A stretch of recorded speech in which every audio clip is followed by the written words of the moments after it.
how stem cell transplants work against cancer. Stem cell transplants do not usually work diretso sa cancer, no? Kasi hindi yan pinupuksa ang cancer. Baka akala ng iba, ay, ang stem cell, parang pamatayan. No, yun ating T cells kanina. Yun ang pamatay.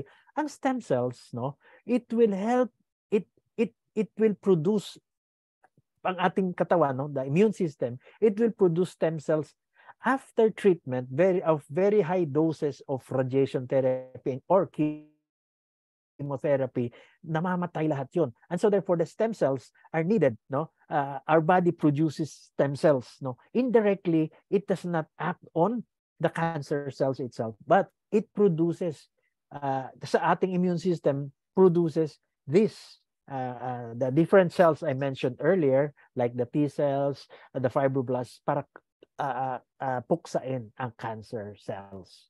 Now, so yun lang ba ang ating meron, no? Having said all this, nakita nyo na ang bisa ng stem cell therapy, ng DNA therapy na minention natin. Ang laking bagay ng stem cell therapy, which is what we have in this particular product, no? And also the DNA therapy, which I already mentioned to you, is a big factor in terms of cancer, no? Now, meron pa ba? Dito sa ating produkto, yun nga sinasabi, wait, but there's more. You see, immune system booster. Itong apat na ito, in our it boosts our immune system.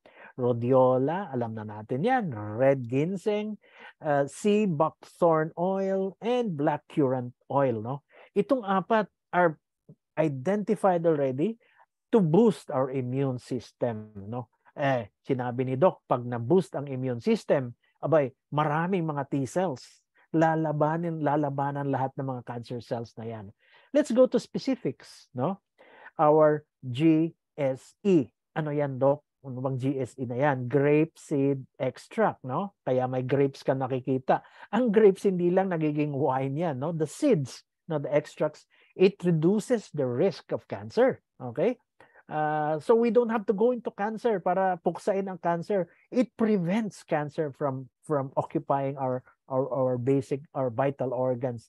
It has antioxidant activity, you know, especially identified sa breast cancer, sa lung, sa stomach cancer, oral squamous cell cancer, which is the most common sa nasopharyngeal, no, squamous cell na type cancer, sa prostate sa mga lalaki, no, and pancreatic cell lines. Ano ba yung pancreas, lapay, no? Yun ang ikinamatay ni the boy, si Rudy Fernandez, no? Pancreatic cancer, one of the most deadly cancers, no?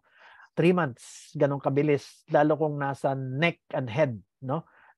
Kaya pag nagpa-annual check-up kayo, ipa-examine perme ang inyong lapay, ang pancreas ninyo. Ipa-ultrasound para makita nyo kung nag-uumpisa pa lang. Kaya if you have that line, no, family line. Also, grapeseed extract will reduce chemotherapy that is induced toxicity without affecting treatment negatively. Meaning, ang chemotherapy kasi, as I mentioned, pinupuksa ang ating immune system. Ang grapeseed extract will reduce the negative effects of chemotherapy, di ba? So kahit nagki-chemotherapy ka, natutulungan ka ng GSE, ng grapeseed extract natin, para hindi masyadong baldado yung ating immune system, no? Squalene shark liver oil. Ito na naman tayo, no? It is used to treat leukemia. Known fact na yan, and other types of cancers. Ito yung matindi, no? It prevents radiation illness from cancer X-ray therapy, no? Yung mga nagko-cobalt, nagre-radiation therapy, squalene is very helpful dyan sa areas na yan. Ito pa. Sea buckthorn oil, no? It supports the function of the immune system. It lowers malignant cancers, no? Napakaganda nito, and it supports regeneration of the body after chemotherapy. Para makapag-chemotherapy ka na naman uli, no? it is important kasi hindi titigil ang chemotherapy kung kumakalat pa rin ang cancer mo, no? Um, I remember my brother, no, brother-in-law ko. At that time I was specializing, no, sa medical school. I was at UST at that time. Ang brother-in-law ko, well, kapapasa ng board, no. Then he wanted to be a surgeon. So nag-join siya ng training na to be a surgeon. Tapos nakakapa siya ng bukol dito sa liig niya. In-examine ng mga espesyalista. Hindi nila malaman ba't may bukol siya dito. Nung chinek, hindi nila malaman kung anong klase, biopsy, no? Nung in-x-ray siya, nakita na may mass siya dito sa kanyang baga, no? Malaki. So, nasa baga ba o nasa labas? Nagkaroon ngayon ng sa side, no? Tinatawag natin na lateral view sa side. Chinek nila, nasa labas ng baga. So, ang laking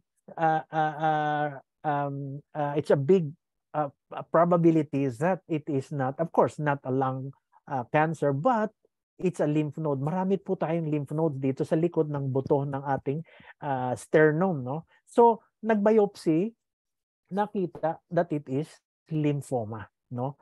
Ang lymphoma is treatable with stem cells. But at that time, hindi pa ganun kauso. This was in the 80s, no? And my brother-in-law was only 26, 27. It was cancer and kalat na, no? Nandito sa liig niya, kalat, kitang-kita ang bukol dito. And then nung in-x-ray siya, mayroon din mga nakakapa sa kanyang kulani sa armpit, no? So, ang tendency mo, definitely kung sino man, kabahan ka, kahit doktor ka pa, tao ka rin, may pakiramdam, no? And I saw him, he was crying and crying hard. And he was telling me, sabi niya, Junji, bakit ganito? Why did the Lord allow this to happen to me? Alam naman niya na ako'y gusto maging doktor para makatulong, makapanggamot. Natapos ang aking board.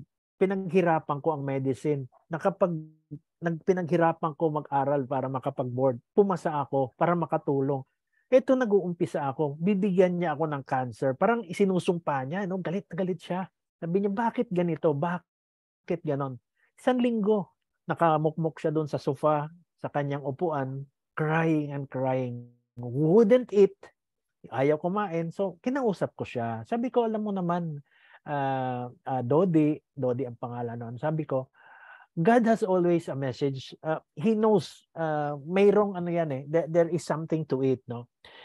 Pag lalo kang hindi kumain, babagsak ang immune system mo. Hindi ka natutulog, mas mapapabilis ka. So, sabi niya, anong gagawin ko? Magpagamot ka. Gawin mo lahat kung anong sinasabi ng doktor. So, ang ginawa niya, nagpa-chemotherapy siya. Kasi nga, kalat na eh, no? Ang kulane, hindi ho na-opera yan. Bubuksan mo yan, bubuksan mo ang kilikili, no?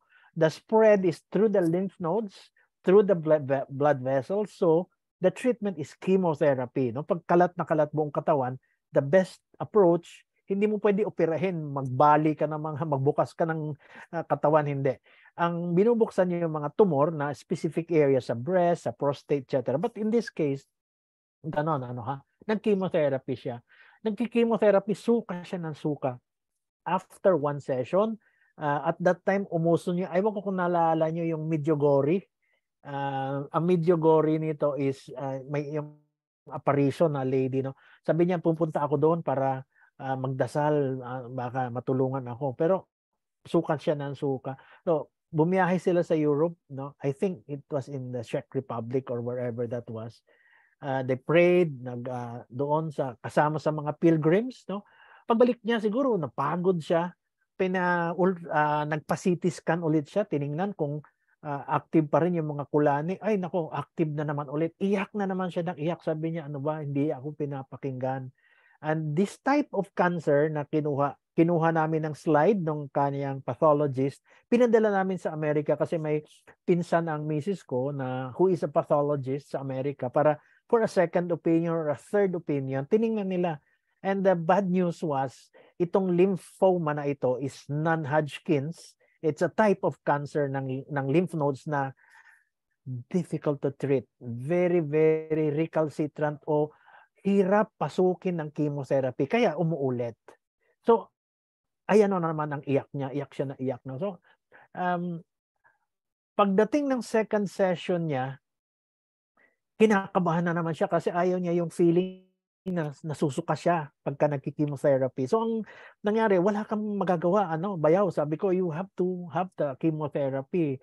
Madaling magsabi, no? Pero pag ako yun, ayaw ko rin. Kasi the feeling, makikita mo, namumula ang mata,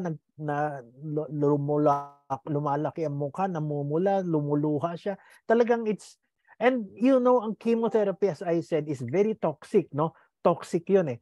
We cannot deny the fact na pati normal cells pinapatay, kaya after chemotherapy nanghihina siya, nanlalambot, walang gana kumain, etc. Ang ginawa niya, every year na ang kanyang ang kanyang CT scan, no? After the second, third sessions, pumunta naman siya sa Lourdes, sa France, no? Para magdasal, yung lumublob doon sa Lourdes, yung may apparition din doon, no? Pagbalik niya, ganon, he was so desperate na ayaw na niya talaga. Ayaw ko na magdoktor, sinumpa na niya, etc. And gumawa na siya ng schedule niya. Yung Monday to Saturday to Sunday, may mga healing eh. Sila Peregrine, alam ko yon, yung El Shaddai, sumali pa siya doon. Alam niya anong araw, anong Martes, ganito, Miyerkules, ganon. Alam niya may mga healing sila, Father Suarez, no? So, nagpupunta siya sa mga healing na yon. Wala pang stem cells noon, wala pang elixir placenta noon, no? He was going to this habang nandoon siya, may nakilala siya na paladasal din na Opus Dei na nagkahulugan sila ng loob, no? And itong nakilala niya was a female, also in her in her 30s na at that time, na Opus Dei. Alam nyo ang Opus Dei siguro, alam nyo may mga inalay na parang sa madre, hindi pwede mag-asawa, kailangan nagpaalam pa siya, nag-asawa sila, no? And to give you a very happy ending, sa ngayon, he is now the medical director of a big hospital sa San Lazaro. He is the medical director and they have 4 kids, nakapagpundar ng pamilya. And last week, yun yung hindi ako nakapag-lecture sa inyo kasi nagninong ako doon sa panganay niya. Praise the Lord, no? Praise God. God is always great, no? So, malaking bagay ang spiritual natin, malaking bagay ang ating immune system, no? But more specifically, we have to turn to our Creator pag dumadating yung mga ganitong panahon. So I would like to thank you for listening and I hope you learned a lot from this presentation. Maraming salamat po.